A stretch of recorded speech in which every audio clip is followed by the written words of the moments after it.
다음에 발을 씻는 장면이 있었고요. 그 다음에 너희 중 하나가 나를 팔리라는 그런 말씀이 있었습니다. 그게 21절에서 이제 좀 약간 난해했던 구절이었는데 예수께서 말씀을 하신 다음에 자신의 영 안에서 격동되었다.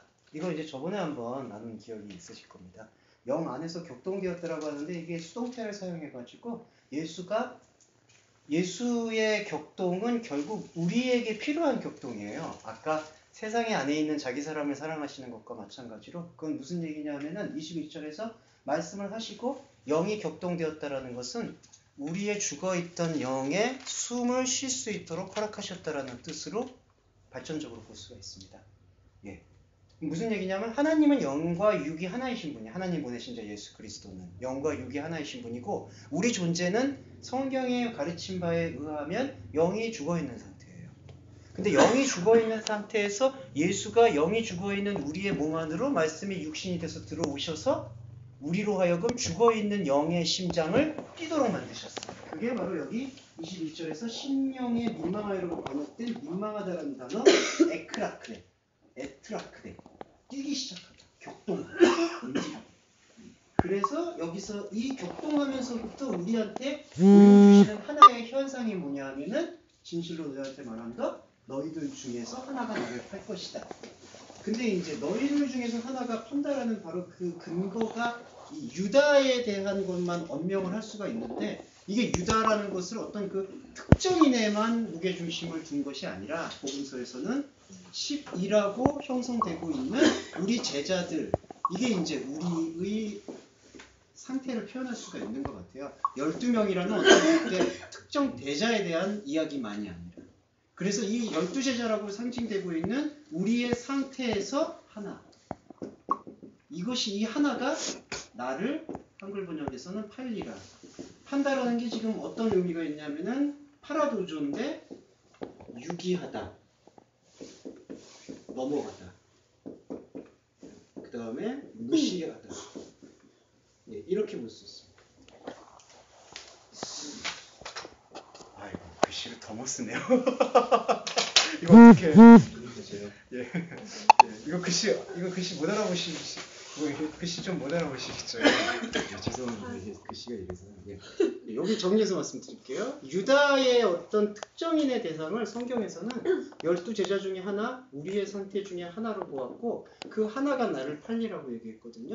판다라는 의미는 뭐냐면은 유기하다, 넘어가다, 무시하다 이 단어라서 판다라는 것의 근원적 의미를 들어가면은 유다가 실제로 은 30을 받고 팔아넘긴 그 행동만을 얘기하는 게 아니라 예수가 우리의 삶을 관통하는 생명을 관통하는 그리스도라는 사실을 넘어가려고 하는 거예요. 애써 무시한다라고 표현하는 게 정확한 표현일 것 같습니다. 예. 그러니까 우리의 상태 중에서는 이 하나가 도출되었고요. 이 하나가 나를 팔아버린다는 데 팔아버리는 걸 다시 번역하면 예수가 진정한 우리의 삶을 관통하는 그리스도라는 사실을 넘어간다. 그러면은 예수가 그리스도라는 사실을 넘어가고 있는데 실제 역사상으로 유다는 메시아를 쫓았거든요. 그렇지 않으면 12제자에 이었을 리가 없죠. 3년 동안 쫓아낼 리가 없죠. 그러면은 그때 예수가 그리스도이심을 무시하고 넘어가려고 하고 있는 유다가 보고 있는 메시아가 뭐겠느냐. 이걸 구약에서는 우상이라고 얘기하죠.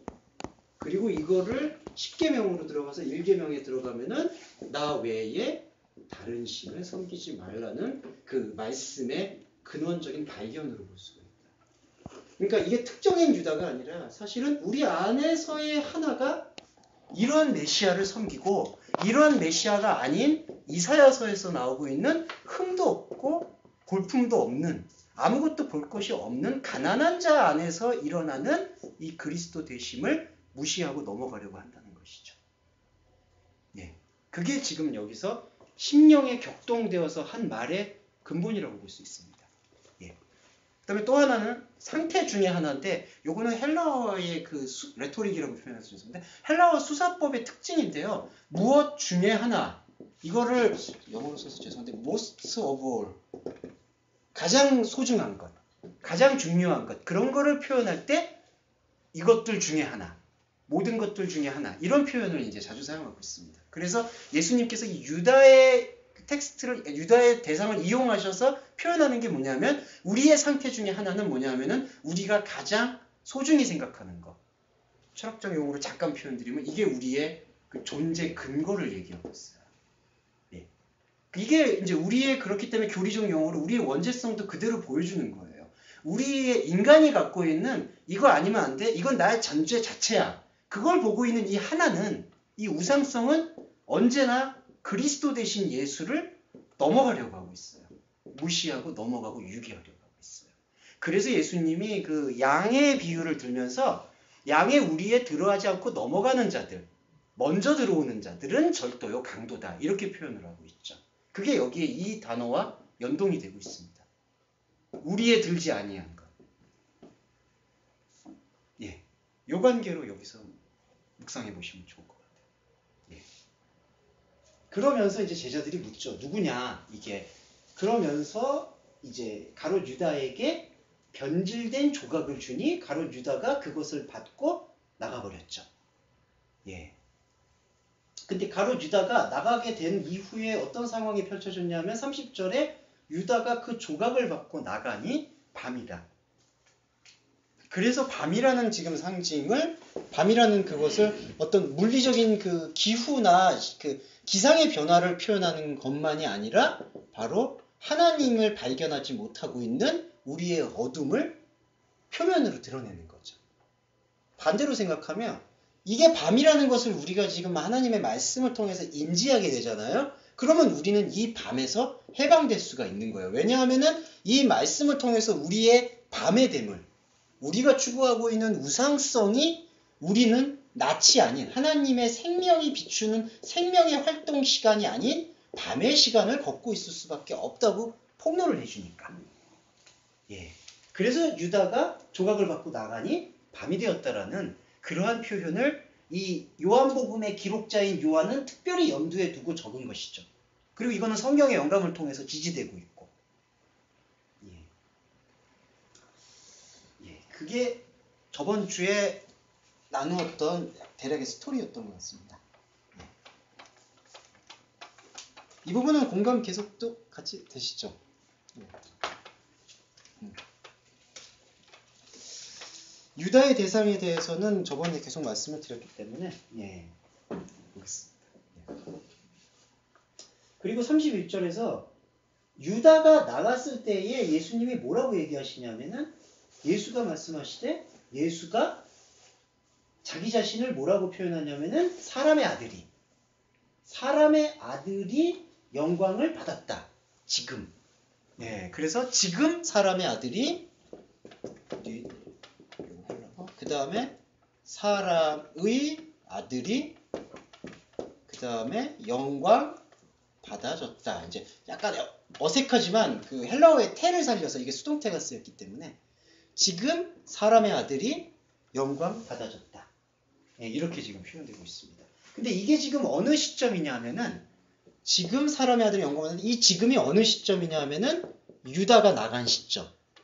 밤을 본 시점, 밤을 우리가 이제 봤다라고 볼 수 있어요. 지금 말씀을 보고 있으니까. 지금 유다가 나간 시점, 밤이 온 시점, 바로 이때 예수는 지금 사람의 아들이 영광 받아졌다. 이렇게 얘기하고 있습니다. 여기서부터 해석을 좀 묵상을 해볼게요. 유다가 나가니까 밤이 드러났어요. 우리한테. 우리한테 밤이 드러나는 게 지금이에요. 지금이라는 이 시간의 흐름을 어떻게 사용했냐 하면은 바로 우리가 살고 있는 시간이라고 해서 좀 죄송합니다. 현상계의 시간. 헬라어로 표현하면 크로노스의 시간이라고 얘기할 수 있어요. 그러니까 우리가 지금 체감하는 시간. 과거와 현재와 미래로 흐르고 있는 시간. 지금. 근데 이 지금 밤이 보였어요. 그래서 이 밤이 우리의 지금의 시간, 이 현상계의 시간을 완전히 압도해버렸어요. 근데 이 현상계의 시간을 밤으로 압도할 수 있게끔 만들어준 근원이 누구냐 하면은 예수님이 말씀하셔서 우리 안에 있는 하나의 상태, 우리 안에 있는 우상의 상태를 내보내셨잖아요. 그러면 내보내셨던 그 예수님이 말씀하시는 그 말씀의 근원은 어딨냐? 이 현상계의 시간인 지금을 얘기하는 게 아니라 말씀하셨던 그분의 시간은 바로 하나님의 시간이라고 표현될 수 있는 본질계의 시간인 카이로스죠. 예. 무슨 얘기냐면은 지금 사람의 아들이 영광을 받아줬는데 이 지금이라는 시간은 우리가 살고 있는 시간인데 우리가 살고 있는 시간에서 유다가 드러났어요. 유다가 드러나서 밤이 드러나서 지금의 우리의 살고 있는 시간 속에서 아무것도 볼 수 없게 되어버렸어요. 근데 우리가 보고 있는 이 아무것도 볼 수 없게 되어버렸음을 누가 허락하셨느냐? 하나님이 허락하신 거죠. 그래서 하나님의 이 시간이 우리 안으로 들어오는 거죠. 그걸 바로 지금 사람의 아들이 영광 받아줬다라고 표현하는 것을 볼 수 있습니다. 그리고 여기서 두 번째로요. 그러면 왜 예수님이 자기 자신을 사람의 아들이라고 여기에다가 특정해서 표현을 했느냐? 사람의 아들이라는 표현이 갖고 있는 것이 요한복음의 특징 중에 하나인데 이게 바로 말씀의 뿌리, 말씀의 씨앗, 말씀의 생명, 말씀의 산출 이러한 의미들을 품고 있는 걸 볼 수 있습니다. 무슨 얘기냐면은 이때 사람의 아들이라고 얘기했을 때 예수가 말씀이신 예수가 인간 안으로 사람 안으로 들어오셨거든요. 들어오셔서 말씀이 육화가 됐다라고 표현을 하고 있죠. 그 다음에 우리 인간 안으로 예수가 들어오셔서 우리를 관통해서 하신 일이 뭐냐 하면은 아까 말씀드렸지 세상에 옮겨진다, 변화된다, 격동된다. 우리의 죽어있었던 이 영이 죽어있었던 우리의 인간성의 영의 살아있음을 보여주시는 거예요. 그거를 이 헬라어에서는 큰 의미로 생명을 낳는다라는 개념 때문에 아들이라는 표현을 사용했습니다. 아들이 되었다. 이거를 이제 사도 바울은 양자의 영을 받았으므로 아바 아버지라 부르짖는다. 양자의 영이라고 다르게 표현했죠. 똑같은 표현입니다. 예수가 말씀으로 들어와서 인간의 육화됨으로 아들이 나왔죠. 이거예요. 여기 현상계에서는 우리가 살고 있는 시간 속에서는 밤이에요. 아무것도 볼 수가 없어요. 사실은. 우리가 하고 있는 행위의 무의미가 그대로 드러나요. 근데 그러한 무의미함을 드러내는 그 주체가 누구냐 하면은 하나님의 시간 속에서 오신 말씀이신 예수 그리스도시죠. 그래서 우리 지금 이 시간 속에서 하나님의 시간이 들어오게 되면은 무슨 사건이 일어나냐면은 우리 사람을 관통해서 생명이 나아지는 퓨어스, 아들이 보이기 시작해요. 예. 그러면 이 아들이 보게 되면은 영광 받아줬다라고 돼 있잖아요. 지금 보시면은 이게 어떤 표현이냐면은 하나님이 사람의 아들로 인하여서 영광을 받는다. 영광 받아줬다라는 거는 독사, 영광이 받아진 건데 이거는 어떤 뜻이냐?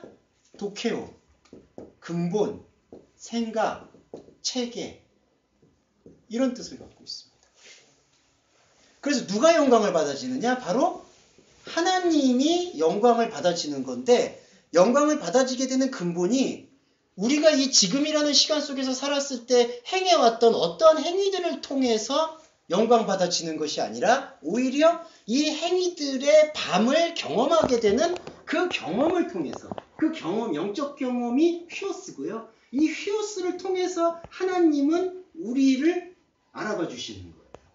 하나님의 생각과 우리의 생각이 일치하는 그 지점을 바로 독사, 도케오, 영광, 생각의 일치, 뜻의 일치, 근본의 일치. 그래서 지금 사람의 아들이 영광 받아줬다.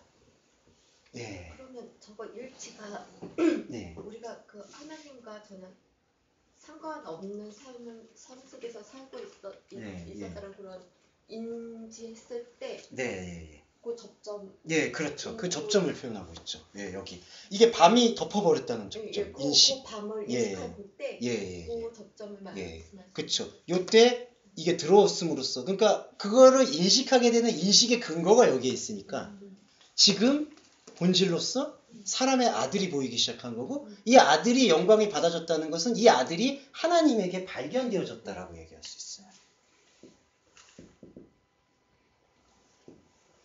여기서 조금 부연 설명을 드리면 그러면은 지금에 갖고 있는 우리가 갖고 있는 모든 시간의 행위는 무의미하다는 거냐?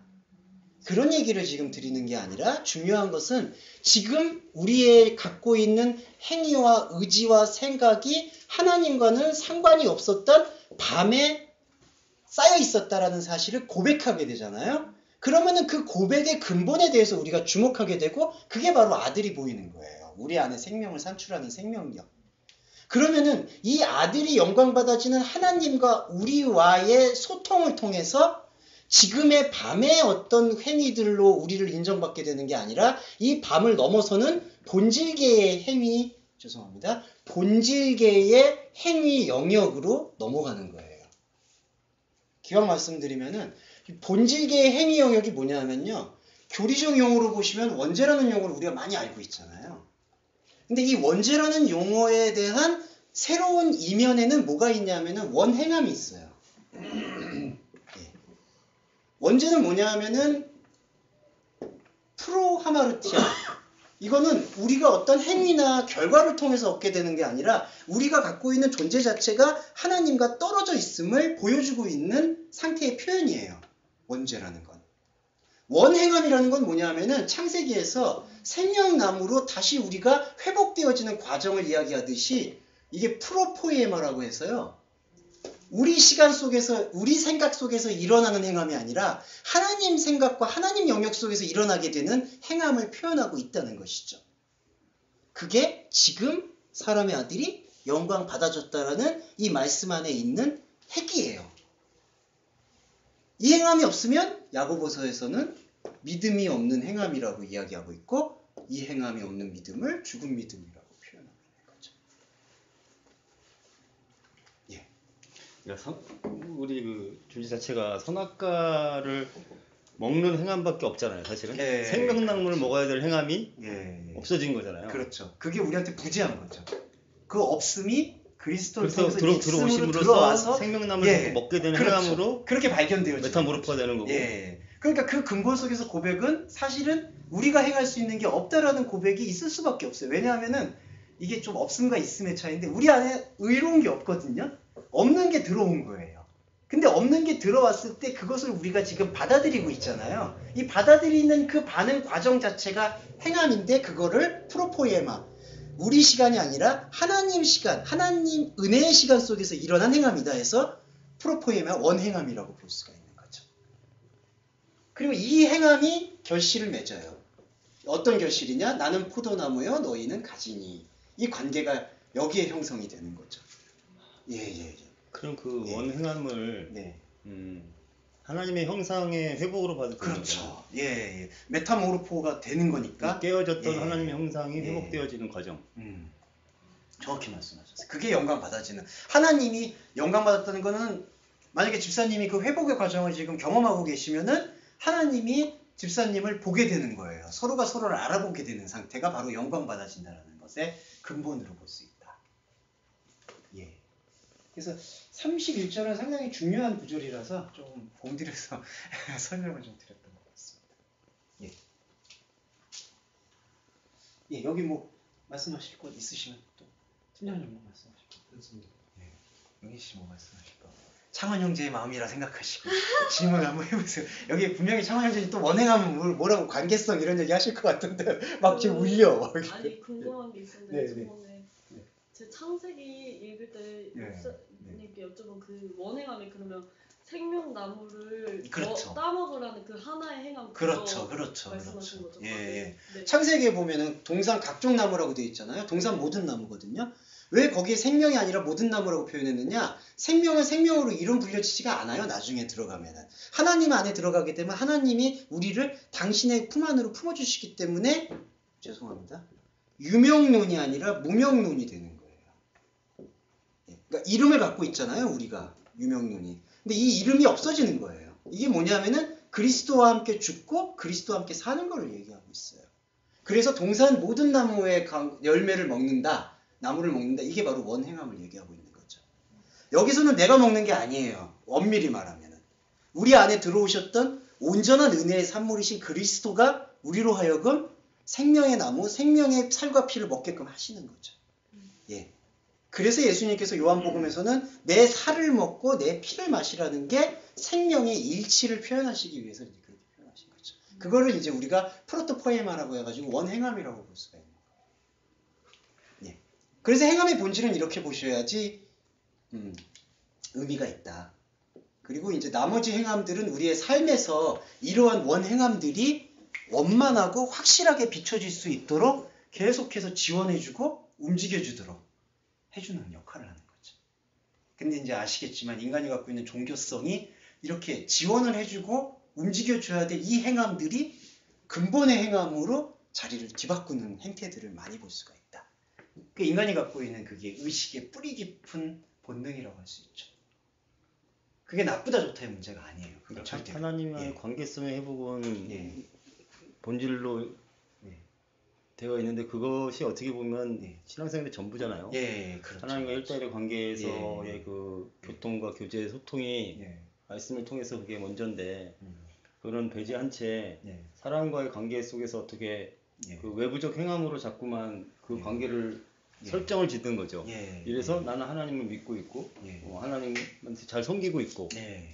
이게 잘 하나님을 섬기는 거야 하면서 예. 하는 그런 것도 좀 그렇죠. 그걸 배제하는 게 아니라 그렇죠. 그러니까 그 자체는 귀한 거죠. 우리가 갖고 있는 귀함이거든요. 근데 이 귀한 행위들이 영광 받아지려면 다시 풀어서 이 행위들이 하나님 앞에 발견이 되어지려면은 이 원행함의 뿌리가 있어야 된다는 거죠. 그 원행함의 뿌리가 바로 말씀 행위예요. 말씀을 듣는 거예요. 듣는 게 곧 순종이 되는 거예요. 예. 그 들음에 대한 관점을 계속해서 인간이 갖고 있는 이 종교성의 본능은 더 씌우고 있죠. 예. 다른 것으로. 그게 이제 계속되는 투쟁이라고 볼 수가 있습니다. 예. 그게 31절이었나?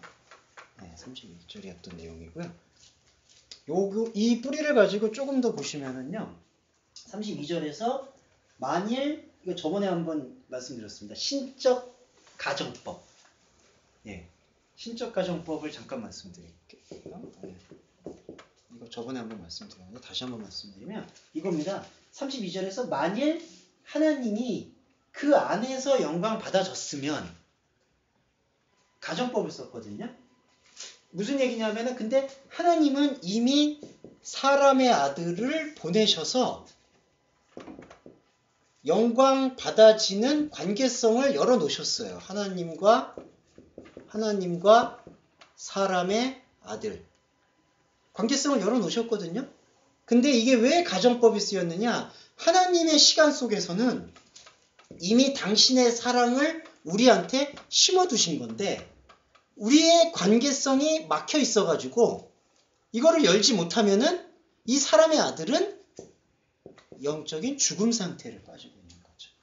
그래서 이게 바로 이제 창세기에 들어가면은 선악을 알게 하는 나무를 먹게 하는 날 안에는 죽으리라.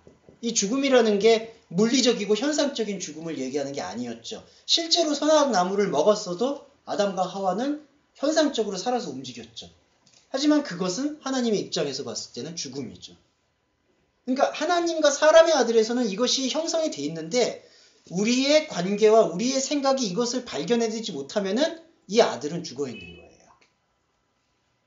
그래서 여기서는 우리가 이 말씀을 역으로 듣게 되면은 만일 하나님이 그 안에서 저로 인하여를 다시 풀면 인자 안에서 사람의 아들 안에서 영광 받아줬으면 그러면 이 말씀하시는 화자가 예수 그리스도시고 예수 그리스도의 말씀을 우리가 듣잖아요. 그러면 이것은 더 이상 신적 가정법이 되는 게 아니라 신적 현실태가 되는 거예요. 무슨 얘기냐? 하나님이 허락하신 생명의 시간 속에서 영광을 받아지는 거예요. 아까 말씀드렸던 지금 사람의 아들이 영광 받아지는 것처럼. 예. 그래서 만일 하나님이 저 안에서 영광을 받아주면 하나님도 그를 그 자신 안에서 영광스럽게 한다. 여기서부터 이제 생명의 순환이 일어나는데 지금 이게 신적 가정법이었고 우리가 사람의 아들이었는데 하나님이 우리에게 이 사랑을 주셨는데 이거를 방기하고 무시하고 있었잖아요. 유다의 그 모습처럼. 그렇으면 그 죽음의 상태를 경험하고 있었거든요. 근데 이게 지금 예수 그리스도의 말씀하심을 통해서 열리게 되잖아요. 관계성이 회복되죠. 관계성이 회복되게 되면은 이 관계성의 회복이 어떤 지속이 되냐 하면은 여기 32절을 보시면은 하나님도 자기로 인하여 저에게 영광을 주신다라고 보이는데 자기 자신 안에서 이 지속이 뭐냐 하면은 하나님 자신 안에서 자신의 분깃이라고 이제 표현을 할 수가 있습니다. 이걸 풀어보면 이 지속성은 우리가 관계성을 회복하잖아요. 이 관계성을 회복하면은 하나님 자신 안에서 자신의 분기신 우리죠. 사람의 아들. 이 사람의 아들을 더욱 영광스럽게 한다. 영광의 확산이 일어나는 거예요. 예. 그러니까 이게 바로 원행함의 축복이에요. 원행함.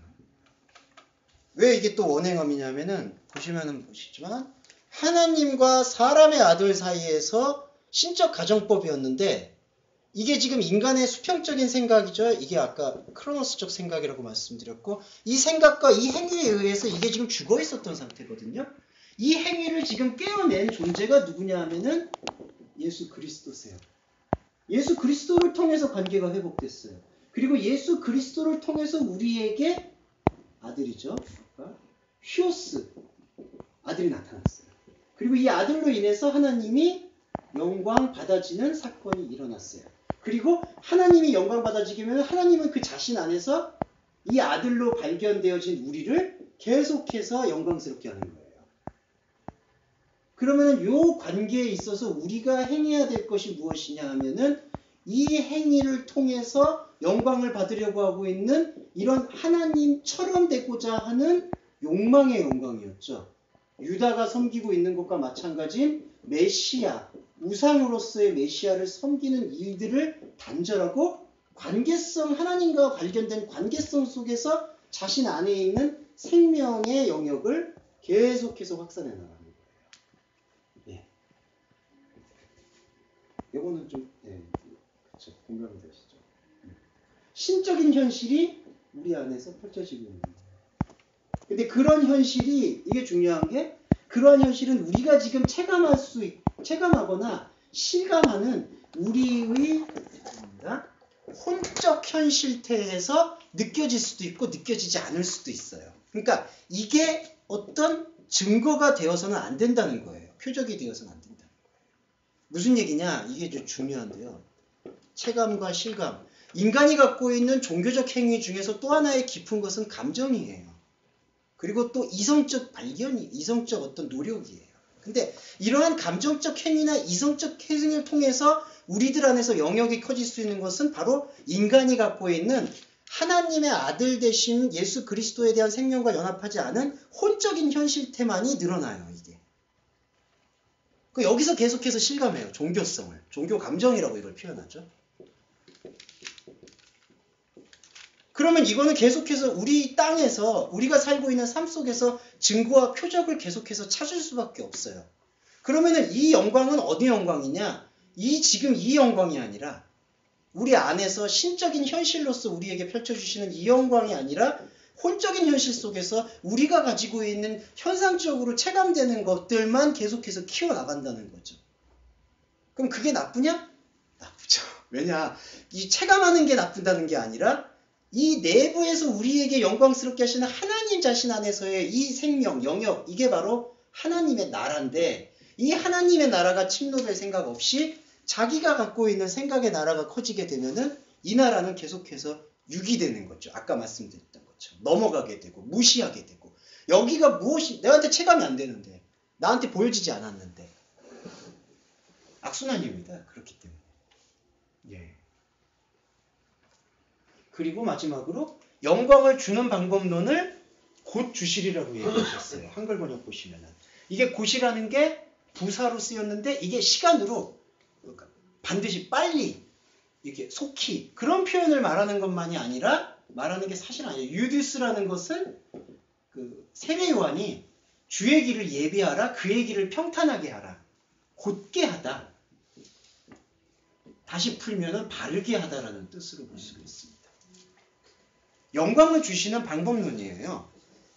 우리는 영광을 어떻게 추구했냐 하면은 우리라고 해서 죄송합니다만 인간은 영광을 어떻게 추구하냐면 바로 이 하나님과는 관계가 없는 하나님과 다른 관계 속에서 관계가 죽은 상태에서의 추구 속에서 영광을 찾고 있거든요. 이게 이 영광이에요.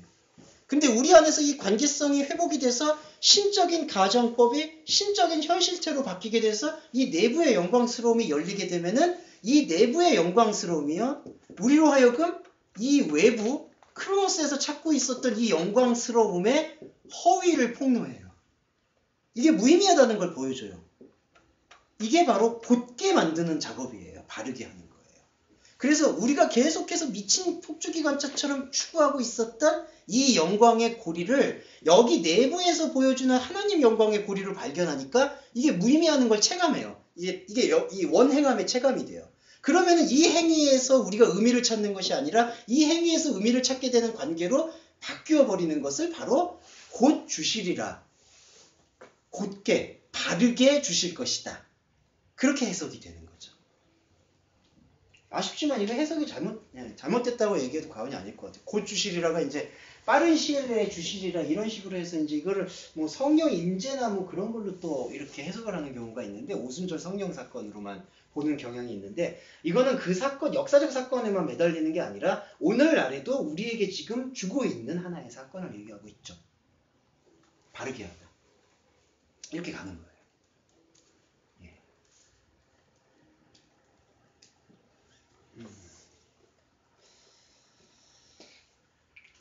팀장 이거 뭐 열심히 좋았습니다. 예. 너무 피곤했어요. 예, 잘하셨습니다. 이 조심을 통해서 인간의 이 욕망을 끊어내시고 하나님의 욕망으로 가시는 곧게 하는 삶을 지금 추구하고 계시다. 이렇게 해석할 수 있겠습니다. 알겠습니다. 예. 예. 예. 그리고 33절에서 이 표현을 하세요. 이거에 대한 부연 설명인데요. 얘들아, 여전히 너희들은 나와 함께 있다. 근데 여기서 나와 함께 있다라는 것을 한글 번역은 참 아쉽네요. 내가 아직 잠시 너희와 함께 있겠다 이렇게 번역했는데 번역이 죄송합니다. 이건 번역이 틀렸다고 얘기하는 건 좀 그런데 예, 틀렸어요. 아, 죄송해요. 아, 이렇게 세게 얘기하시면 제가 왜냐하면요, 왜 틀리냐 이건 말씀드릴게요. 틀렸대잖아요. 예. 아니 이게 틀렸다기보다는 잠깐만. 있는 대로 하세요. 예.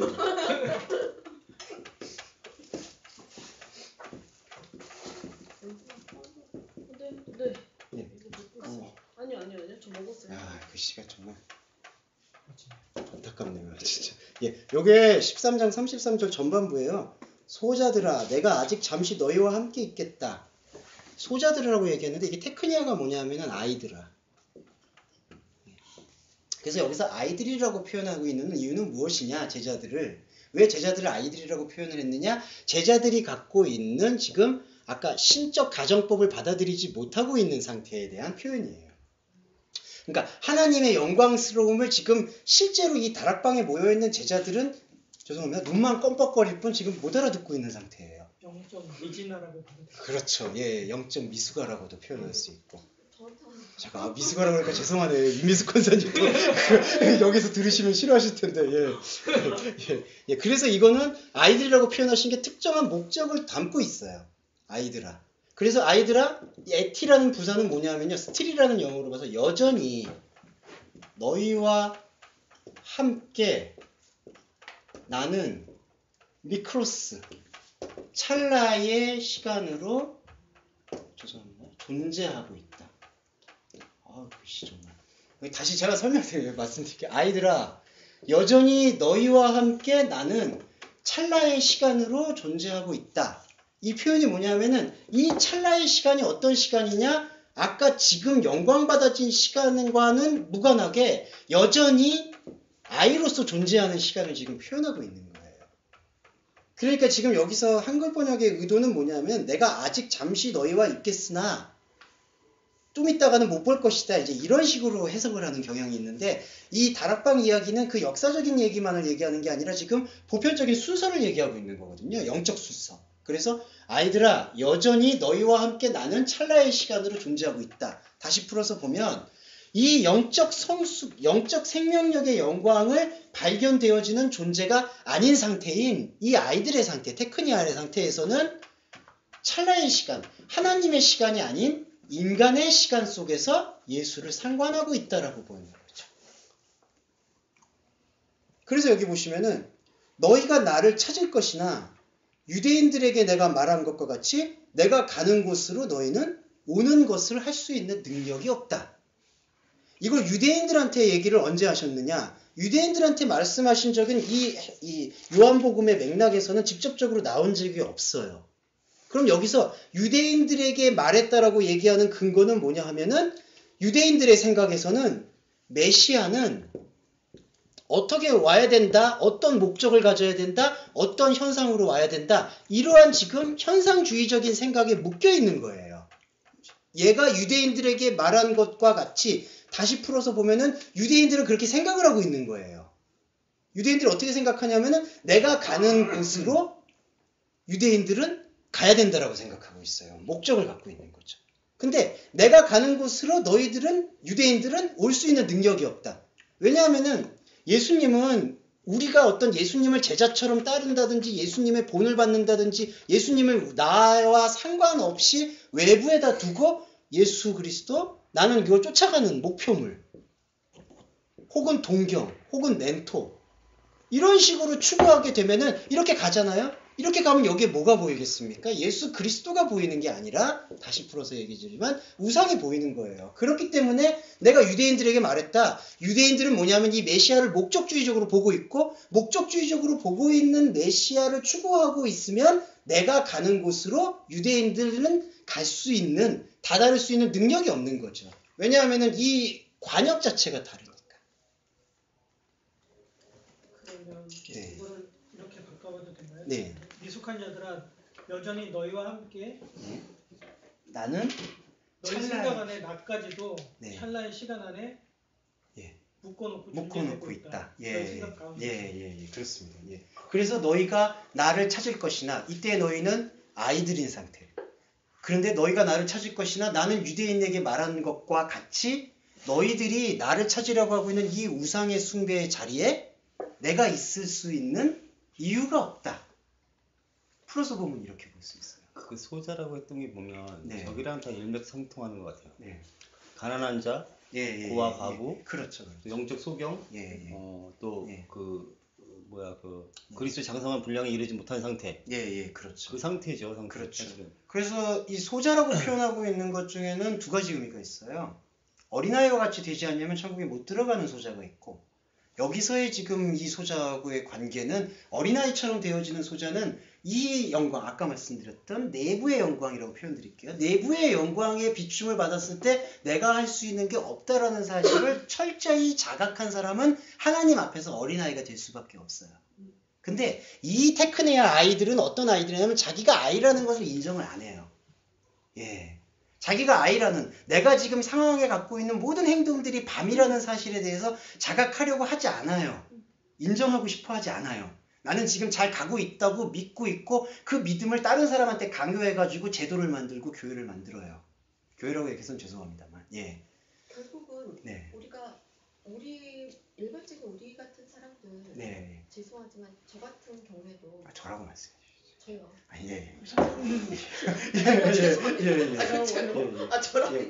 저 같은 경우에도 사실은 일반적인 매일 삶 가운데서도 사실은 하나님과 상관없는 삶을 삶이죠 뭐. 하나님과 상관없는 생각과 마음인 경우가 사실은 저도 모르는 사이에도 하고 행동을 할 때가 사실은 있어요. 있죠. 저도 나는 대부분이 그런데. 대부분이. 저는 있어요. 매일 근데 이제 근데 좀 아시겠죠? 그 전환점이 되는 거죠. 그렇죠. 그게 매일의 생각과 이런 부분 중에서 근데 그것이 내가 그게 밤인 것을 인식하지 못할 때 그렇죠. 그게 바로 뜬뜬 소경이고 그리고 소경이 인도하게 그렇죠. 되고. 바로 이런 부분을 이런 사람들을 소자들아 이렇게 하고 계시는데 바로 그것을 맞아요. 우리한테 지금 말씀하고 계신 게 아닌가. 그 진짜 중요한 게요. 그러면은 우린 뭐 합니까요, 이제? 그렇죠. 아니 그러면은 뭐 행위가 다 전반이고 무의미하면 여기서부터 말씀에 신비가 있는 거예요. 우리가 하는 게 내가 하는 게 아니다. 그리스도가 들어왔다. 그걸 그냥 듣는 거예요. 우리가 거기서 무력감을 느낄 수 있는데 여기서 돌파가 돼야 돼요. 무슨 돌파냐? 그리스도가 나를 꿰가지고 생명의 옷으로 나를 입혀가지고 생명의 지평으로 끌고 가는 거예요. 이 미크로스를 우리로 하여금 완전히 해체시키는 거예요. 하나님 차원으로 돌입되는 거예요. 이게 그러니까 이걸 받아들이기가 사실은 어려워요. 그러니까 왜냐하면 여기서 내가 무력감을 느끼게 되거든요. 근데 그 감정에 대한 체감을 한 커플 넘어서면은 그분이 하시는 거예요. 이제 우리가 종교적인 표현을 하듯이. 우리가 가는 게 아니에요. 압도되는 거예요, 그냥. 근데 그게 그리스의 몸됨이 되는 과정인데 그렇죠. 예. 자꾸만 느껴야 되거든요. 예. 봐야 되고 예. 체감해야 되고 오감 육감으로 예. 근데 저는 감지를 여기까지 해야 제가 되고. 느끼기까지가 참 힘들었어요. 예. 저는 그러니까 이 실감이라는 게 사실 두 가지가 있거든요. 내가 죄송합니다. 말 끊어서 죄송해요. 아니요. 예, 예. 정말. 이 실감이 뭐냐면은 내가 이거를 열심히 추구했다가 안 돼서 그 좌절감에서 느끼는 실감과, 그러니까 아 나는 아무리 해도 죄인이기 때문에 안 돼. 열심히 했다가 그래서 은혜가 필요해. 이런 실감이 있고, 또 하나의 자각은 뭐냐면 내가 그러한 행위를 하냐 안 하냐를 떠나서 내가 갖고 있는 이 근본성이 하나님과의 생명을 비추어 봤을 때 밤이라는 사실을 자각하는 것. 이거는 엄청난 차이가 있어요, 사실은. 내가 이걸 하다가 안 되니까 이거는 나는 죄인이야, 안 돼. 행위를 통한 결과를 보고 죄인을 고백하는 것과 행위 이전의 나를 고백하는 것과는 근본적으로 달라요. 예수님의 말씀은 행위 이전의 나의 하나님과 다름을 보여주시고 그거를 우리를 정죄하기 위한 수단으로 쓰는 게 아니라 그 차이를 통해서 오히려 하나님과 연합될 수 있는 길을 열어놓으시는 거죠. 예.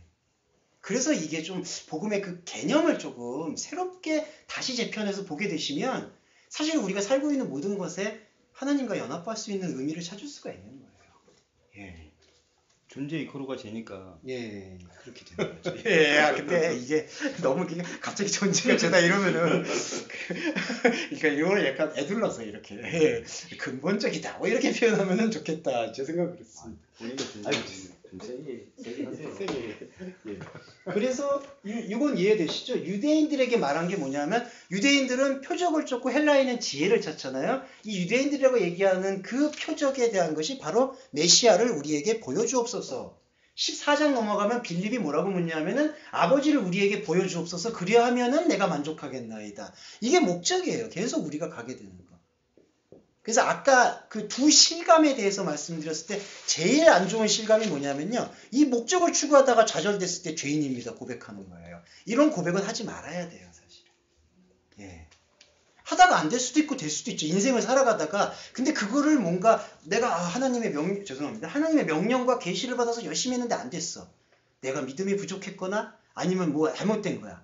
이런 식으로 뭔가를 계속해서 쌓아나갈 때 계속해서 우리는 이 우상성의 괴물에 종속돼 버리는 거예요. 예수님이 말씀하시는 생명의 근원은 바로 이걸 다 터내기 위해서 오신 거예요. 근데 그 말씀을 우리가 그 말씀으로 듣고 하나님의 관점에서 이걸 풀어내야지, 그렇지 않을 경우에 어떤 결과가 일어날지에 대해서는 각자가 생각해 보실 수 있겠죠. 예, 왜냐하면 이런 것도 단정하면 안 되니까. 예.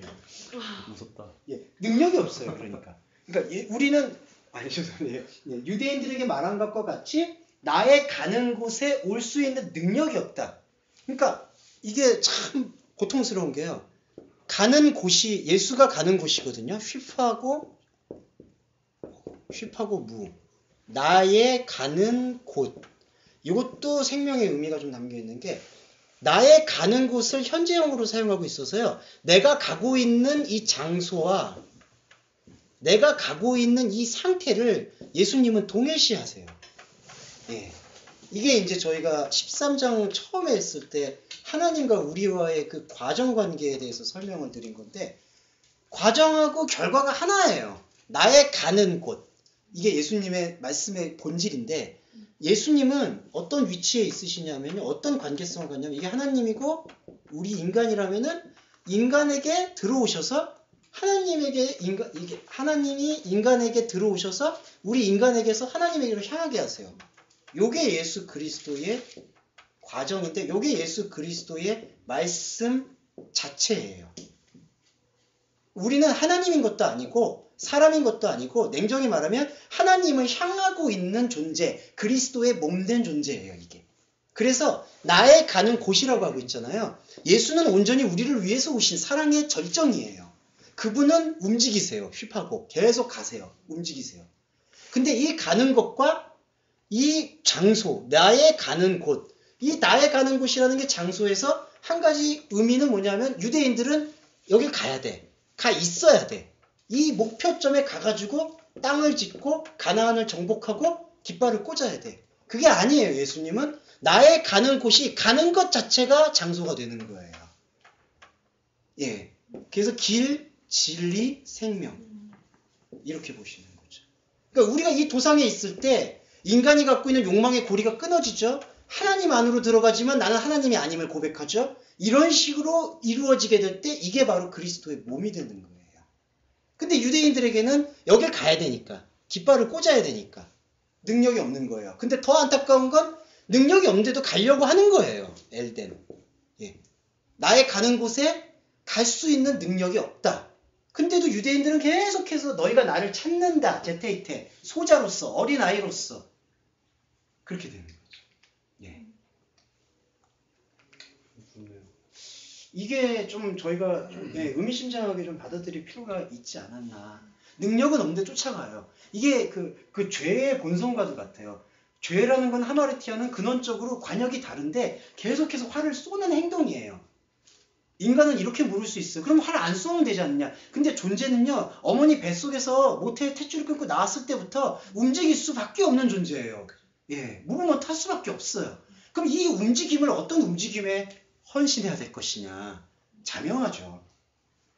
근데 하나님이 주신 이것은 말씀이고 은혜인데 자꾸 이 과정에 이 나의 가는 곳, 가는 것과 장소 자체의 동일시에 대한 이 말씀에 대한 죄송합니다. 최소한의 나눔도 없는 상태에서 과연 뭐라고 얘기를 하는 게 설교인지는 또 여러분들에서 길이라는 게 목적이 아니라 그냥 그 길 자체. 위에 서 있는 나는 길 거 자체. 그리고 길에 서 있는 것 자체가 진리다. 진리라는 게 한꺼풀 벗겨졌다는 얘기거든요. 그게 뭐냐면 우리 눈에 비늘이 벗겨져. 그리고 그거 자체가 생명이에요. 생명의 조회는요. 그냥 과정이에요. 뛰는 거예요. 그냥 심장이 뛰는 상태. 멈춰있는 게 아니죠. 근데 이것을 이제 인간이 갖고 있는 이 죄송합니다. 목표주의적 생각은 계속 어디에 가가지고 나를 인정받으려고 하는 거예요. 이게. 내가 어디에 꽂고 어디에 가고 인간의 삶이 다 그래요. 죄송합니다만 나는 몇 년 후에 어떻게 하고 이렇게 하고 그게 당연히 필요하죠. 필요한데 그런 행위들로 자기의 존재 가치를 계속해서 몰아가는 거예요. 나는 어디에서 무엇을 했고 어떻게 했고 앞으로 어떻게 할 것이며 어떻게 할 것이다. 그렇게 되면은 안 되죠. 근데 자꾸 이제 교회의 모습이 이제 그런 모습을 닮아가는 것은 조금 안타까운 일이 아닌가. 엘덴이 뭐예요? 네, 엘덴이 이제 오는 것. 가고 가고 오는 게 담겨 있습니다. 그래서 내가 그 표현은 너희들은 나에게 올 수 있는 능력이 없다. 그러니까 여긴 유대인들에게. 유대인들은 가고자 하나 올 수 없다. 에코마니? 그게 에르코마니아의 원형이죠. 그러면서 조금 바로 넘어가겠습니다. 아이고 어디야. 아니 그럼 그 엘덴의 주체가 그리스도잖아요. 그렇죠. 우리가 아니라. 그렇죠. 근데 이제 유대인의 표적을 쫓는 사고방식은 계속 내가 가려고 하는 거죠. 예수를 여기다 두고. 예수를 여기다 두고 내가 가는 거. 근데 예수의 역할은 여기 들어와서 가고 있는데 이 가고 있는 것도 냉정히 말하면 내가 가는 게 아니에요. 내가 가는 게 아닌 걸 발견하는 거예요. 이게 쉽고도 좀 어려운 거죠. 그러니까 그 플러스 하고 있는 그 상태 자체가 그렇죠. 그냥 그리스도 몸 되는 거죠. 그렇죠. 그게 이제 진행형으로 계속 가고 있는. 그렇죠. 그 진행형. 끊이지 않고. 그게 집사님 안에서 지금 진행형이 있으시잖아요. 그러면 집사님의 몸이 오늘 밤 내용 죄송해요. 오늘 밤 집사님이 그 말씀을 좋아하셔가지고 오늘 밤 내용을 뭐 찾아가리니 자꾸 이제 저희 그런 말씀 말고 좀 좋은 말씀으로. 근데 아무튼 그걸 적용시키면 현재형이 지금 있으시잖아요. 그러면은 죄송해요. 오늘 밤 집사님을 걷어가려면 6.25 옷을 벗게 됐을 때 그 현재형 상태 이걸 하나님께서 의로 보시는 거예요. 너 움직이고 있구나. 왜냐하면 이게 길, 진리, 생명이거든요. 생명이구나. 뛰고 있구나 심장이. 그렇게 보시는 거예요. 그 향하는 거를 자꾸 또 다른 걸로 목적으로 갈 때 그게 그렇죠. 이 에피디미스 플러스가 되는 거고, 이렇게 돼버리면. 에피디미아 계속 우리는 끊임없이 나올 수밖에 없는 거니까. 그러니까 우리의 이 육의 삶이 주어졌을 때 할 수 있는 신앙생활의 근본은 이 욕망과 하나님의 프로스에 대한 구별을 갖는 거예요. 그게 바로 하기오스예요. 거룩함이에요. 거룩함이란 뜻은 구별이거든요. 저 설교했는데. 그러세요? 거룩해야겠다. 네. 그래서 우리가 이 거룩의 근본에 들어가면은 이 욕망과 인간의 욕망과 하나님의 향함 그 자체 그거를 계속해서 이 말씀의 행위를 통해 말씀의 예배를 통해서 구별하면서 보는 거예요. 그 자체예요.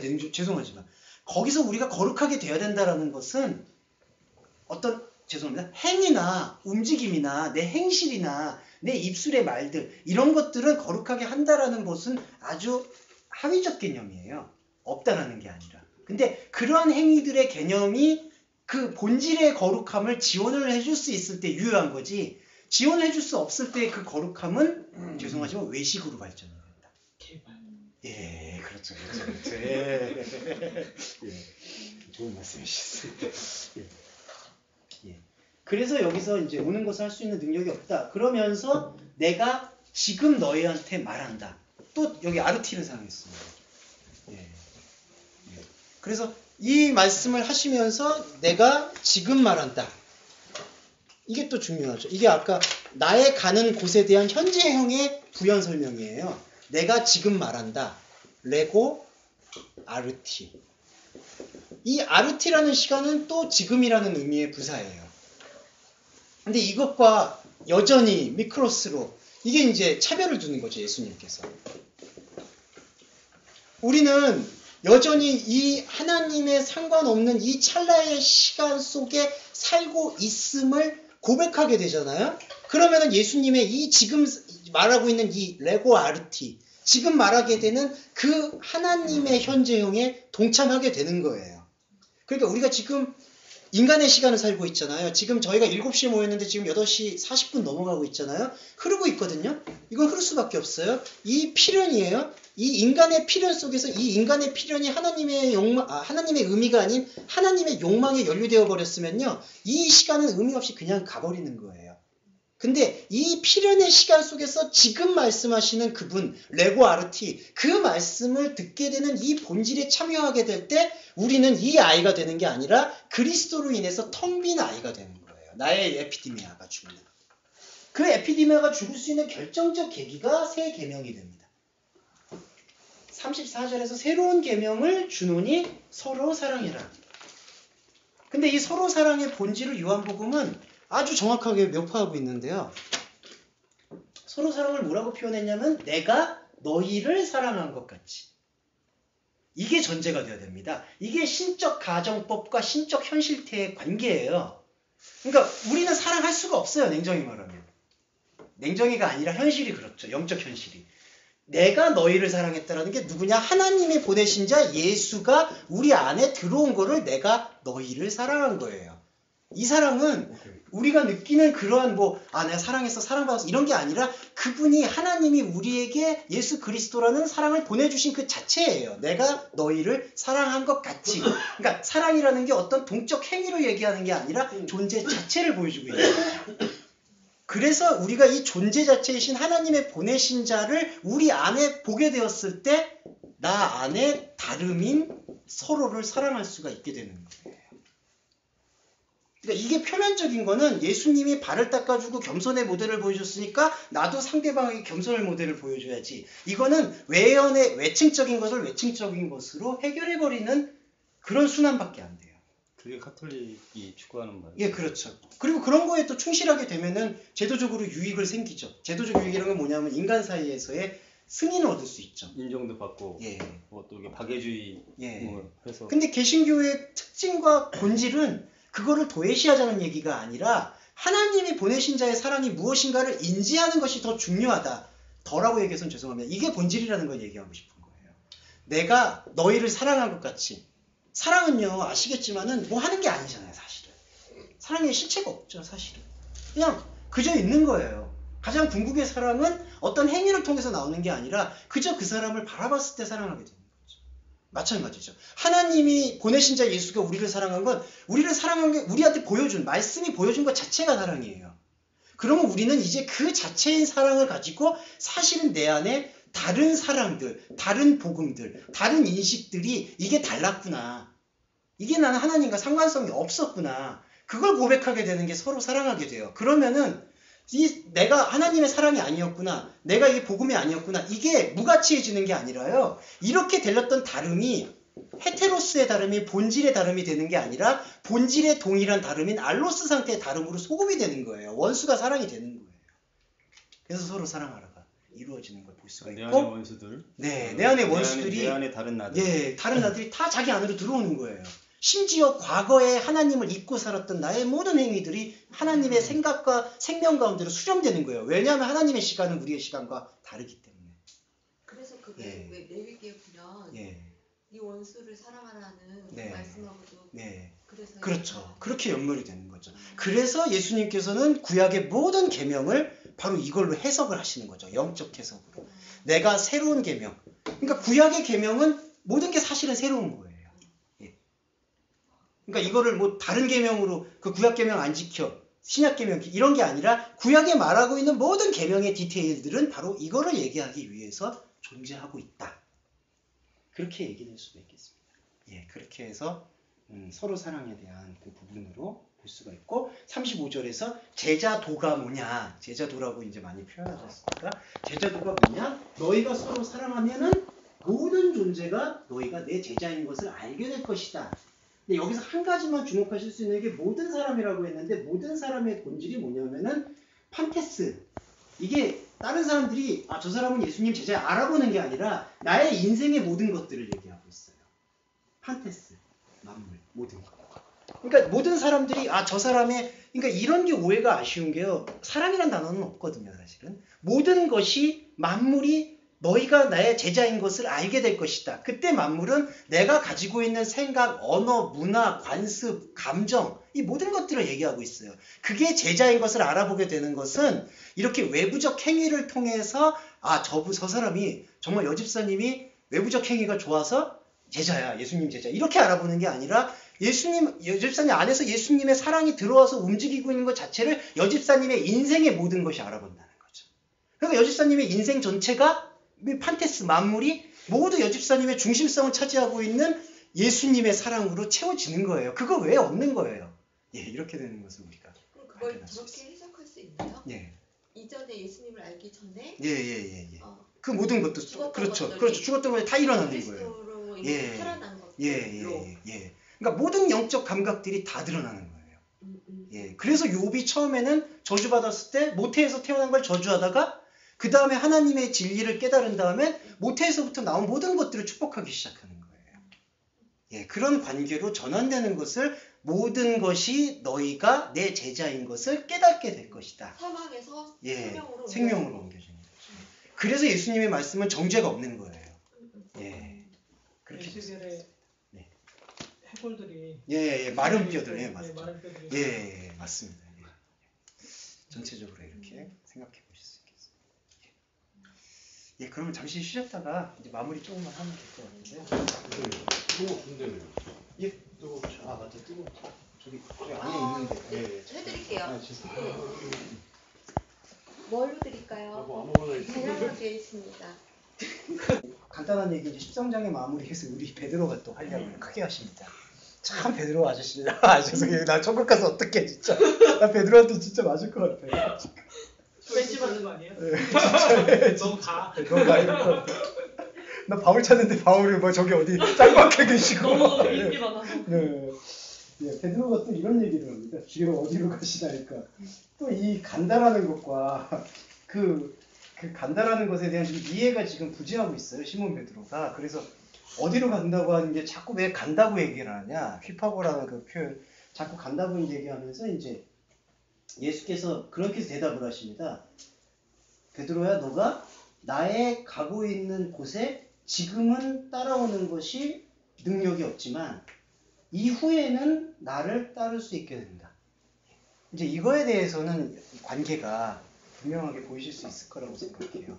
지금에는 못 따라오지만 나중에는 따라온다라고 했을 때 이게 이제 가장 대표적인 해석은 베드로가 오순절에 성령을 받고 그 이후에는 따라간다. 근데 이제 냉정하게 보시면 아시겠지만은 성령을 받는다라는 게 우리가 그냥 군대 표현처럼 일병이 병장되듯이 시간이 흘렀다고 해결해 줄 수 있는 문제가 결코 아니죠. 네, 사실은 오히려 시간이 쌓이면 쌓일수록 욕망은 더 쌓이게 되고 진짜 죄송한 표현이지만 나이가 드시는 어르신들에게 더 노욕은 욕망이 쌓이면 커지게 되죠. 예, 그거는 안타깝지만 그래서 이제 젊은 분들한테 배운다는 거는 그냥 상투적 표현이 아니라 계속 나이가 들게 되면 그것과 계속 투쟁해야 될 필요성이 있어요. 예. 그래서 이제 보시면은 나의 가는 곳에 지금은 따라올 수 없으나 후에는 따라온다. 근데 아까 예수님께서 휘파고 가는 곳, 휘파 가는 것과 그 다음에 오프 가는 장소 이걸 영적으로 지금 동일시하고 있거든요. 가고 있는 상태, 곧. 지금은 따라올 수 없다라는 게 뭐냐면은 지금 베드로의 이해는 뭐냐면은 지금 예수가 어디로 갈 거라고 생각하고 있는 거예요. 목적지로 보고 있는 거죠. 아시겠지만은 예수님의 승천의 목적은 강림 때문에 존재해요. 무슨 얘기냐? 이게 어떤 곳에 가가지고 이런 말 죄송합니다. 이런 뭐 해석이 있는데 뭐 하나님은 여기 있고 예수님은 백보자 심판대 옆에 있고 지금 여기서 성령이 활동하신다. 이런 게 아니라 예수님은 그분의 영으로 승천하셔서 생명으로 강림하셔서 우리 안에 영적 삼위일체로서 내재하시는 것이죠.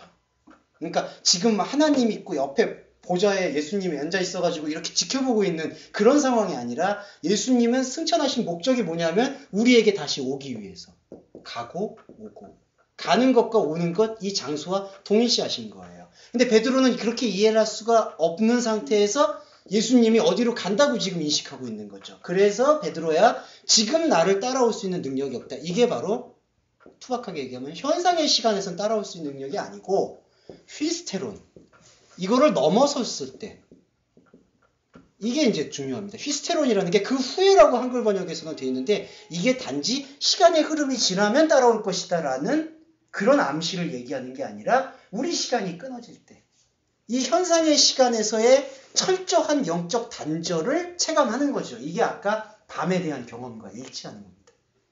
그 후에는 따라올 것이다.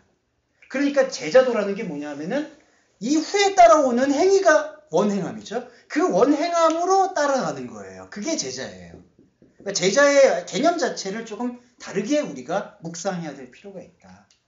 그러니까 베드로가 따라오려면은 이걸 넘어서야 되는 거예요. 이 지금이라고 보고 있는. 근데 그 넘어섬이 우리가 의지해가지고 되는 거냐? 그게 아니죠. 하나님의 아들이 우리에게 들어오셔서 이 시간의 무의미를 혹독하게 보여주실 때 그게 에스겔, 예레미야, 이사야 모든 것들이 너희가 지어 올린 성전 다 무너질 것이다. 예수님도 요한복음 오셔서 46년 동안 지은 성전 없어질 것이다. 사흘 안에, 3일 안에 짓는다. 요게 지금 여기하고 연동이 됩니다. 3일 안에 짓는다. 사흘 안에 짓는다는 얘기는 이게 3일 안에, 3일 만에 건축한다는 얘기가 아니라 3이라는 하나님이 보실 때의 트리니티, 완전성의 생명 영역 안에 있는 것 자체가 건축이다, 집이다, 몸이다, 옷이다 이렇게 보는 거죠. 그러니까 이런 개념을 저희가 이제 계속해서 말씀을 볼 때 심으실 필요가 있어요. 그러니까 3일 만에 짓는다, 완성한다 이런 얘기가 아니라 3일이라는 시간 안에 요나가 물고기 뱃속에 있었듯이 3일 안에 하나님의 집이 우리 안에 존재하고 있다라는 걸 얘기하고 있죠. 그래서 여기서는 보시면은 이 37절에서 내가 왜 지금 못 따릅니까? 목숨을 버리겠습니다. 버리면 안 돼요, 여기서. 이렇게 버려버리면 이게 바로 어이없는 순교가 되는 거죠. 왜냐하면 지금 이 상태에서 베드로가 목숨을 버려버리잖아. 푸스케를 버려버리면은 끝나는 거예요. 근데 정말 죄송합니다. 우리의 내려놓음이 구호가 지금 여기서 내려버리려고 하는 거예요. 현상의 시간에서요. 휘스테로는 뭐냐 하면은 현상의 시간에서의 허물을 경험하는 걸 단지 인간의 허물을 경험하는 게 아니라 우리가 가지고 있는 이 지정의, 지금 저희가 지정의가 다 동원되는 거잖아요. 몸을 오신 것, 그 다음에 감정을 느끼는 것, 머리를 쓰는 것. 이거 다 써야 되는 거거든요, 지금. 근데 이거를 지금 내려놓는다는 거예요. 현상의 시간에서. 이거 다 필요 없어. 이거 하나님 생각이 중요해. 이렇게 되면은 이 지금에서 휘스테론의 이 과정에서 우리에게 주신 하나님의 말씀에 대한 인식이 단절이 돼버리는 거예요. 그거는 하나님의 은혜에 의해서 단절되는 게 아니라 우리가 하나님의 들어오신 은혜를 잘라버리는 거예요. 목숨을 버리면 안 되는 거예요. 그래서 여기서 목숨이라는 게 푸스케가 사용되고 있어서 우리의 지정의를 표현하고 있습니다. 그러니까 베드로 같은 신앙이 그러니까 베드로 같은 나중에 이제 베드로는 또 이렇게 새롭게 사도가 되셨죠. 근데 이 상황에서의 베드로는 여기서 베드로가 그건 후시케뿐만이 아니라 샤르크도 아니었나요? 그렇죠. 근데 이제 자기가 표현하는 것은 육신을 버리겠다라는 표현을 한 거고 이제 그거를 보고 있는 사도 요한이 성령의 영감을 받고 기록할 때 베드로가 저렇게 하고 있는 저 열정이 휘스테론을 막고 있구나. 그거를 이제 그러니까 자기 의의 결정이었던 거죠. 완전히 절정이었죠. 그분이 목숨을 대신해서 자기 예, 목숨을 예, 내어주고 그렇게 오라고 돼야 하는데 자기가 되는데 목숨을 오히려 내가 준다고 버리겠다. 하니까. 예, 이게 바로 이제 내가 예수 닮겠다. 죄송합니다만 예수를 성품적으로 닮을 이유는 없죠, 사실은. 예, 왜냐하면은 나쁜 사람이니까. 아니, 나쁜 남자니까. 예, 그러니까 성품 자체가 그렇게 온유하지가 않잖아요. 마가복음 읽어보시면 그냥 뭐랄까 막 욕을 하기 직전에 그런 신경질적인 남자의 그 말투가 뭐요? 예수입니다. 아, 그렇습니다. 예, 말투가 그러니까 되게 시니컬하고 마른 남자. 지사님 아니세요? 아, 지사님 그거 아니고. 지사님 언제나 부드러우시죠. 그러니까 예수님이에요? 아니, 그러니까 되게 시니컬하고 마른 남자. 예, 그런 남자의 스타일이라 그런 성품을 따르는 게 아니라 예, 우리가 우리 안에 들어오신 예수님을 경험하는 거죠. 예, 그거군요. 이 부장에 처음 왔는데 제가 이상한 사람으로 예, 그렇게 그렇게 알게 되잖아. 예, 그렇게 해서 예, 이거 마지막으로 빨리 이걸 말씀드리겠습니다. 이 목숨을 버리겠나 했더니 38절에서 내가 나를 위하여 내가 나를 대신해서 목숨을 버리는 게 웬 말이냐. 이 뉘앙스가 이렇습니다. 그러니까 너무 어처구니가 없는 거예요, 지금 예수님이. 내가 나를 위해서 목숨을 버리겠느냐? 이게 너 버릴 수 있냐? 아니다, 못 버린다. 이런 표현을 하는 게 아니라 이런 발언 자체를 너무나 고통스러워 하시는 거예요, 예수님이. 왜 목숨을 버리냐? 이거 버리면 망하는 거다. 깝깝한 거죠. 예, 깝깝한 거죠. 지금까지 얘기 쭉 하고 있는데 목숨을 버리겠다고 지금. 예, 죄송합니다. 주변이지.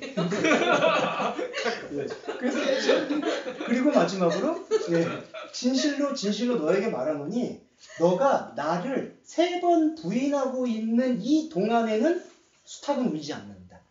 예, 생명이 오지 않는다. 예, 그래서 이 3번 부인이라는 것은 2가지 의미가 있습니다. 요게 이제 다음 주에도 한번 묵상을 해볼게요. 요게 중요한데요. 3번 부인이라는 게 3번 부인하기 전까지는 수탉이 울지 못한다라는 것은 새벽 여명이 들어오지 못한다는 이야기고요. 그래서 이게 근본적으로 암시하는 바는 3번이라는 3의 숫자는 하나님의 입장에서의 완전성이라는 걸 내포하고 있고 3번 부인이라는 것은 하나님의 생명의 투사가 됐을 때 내가 드러났을 때 나에게는 하나님을 섬길 수 있는 것이 아무것도 없다라는 사실의 철저적인 고백이 되는 거죠. 이 고백이 있기 전에는 새벽 여명은 들어오지 않는다. 이 뜻이 하나가 있습니다. 그러니까 이거는 베드로에게 자기가 역사적으로 3번 부인하는 것을 통해서 모델로 보여주시면서 베드로의 성령을 경험한 이후의 모든 사역에서 이게 베드로를 규정하고 있는 거죠.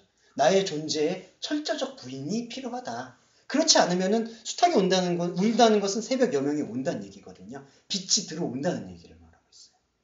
그리고 또 하나는 되게 중요한데 3번 부인하는 동안으로 해석이 될 수가 있어요. 이 헤오스라는 전치사가. 그러니까 3번 부인하고 있는 동안.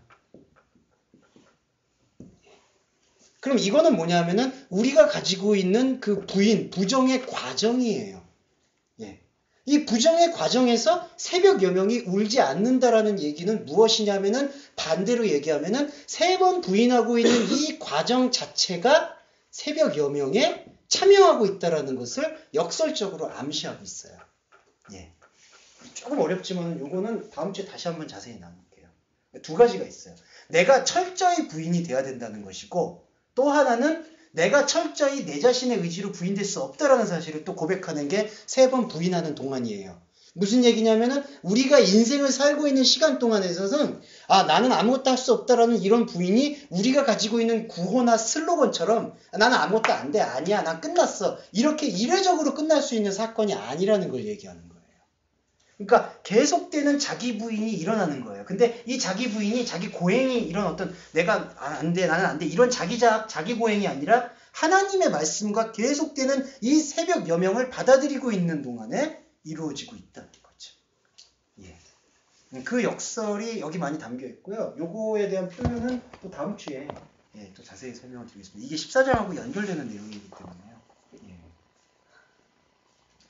예, 그렇게 여기서 볼 수가 있겠습니다.